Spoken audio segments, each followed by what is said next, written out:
sometimes you'll have a gap. There's a little trick.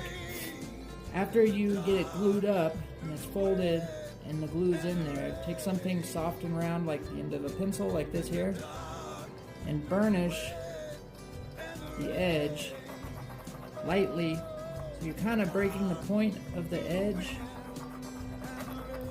but you're pushing it into the glue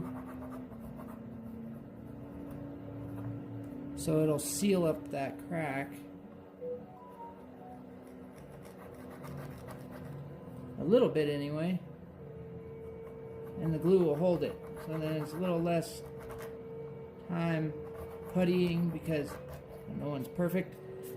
Shit happens, my friends, shit happens, but this helps.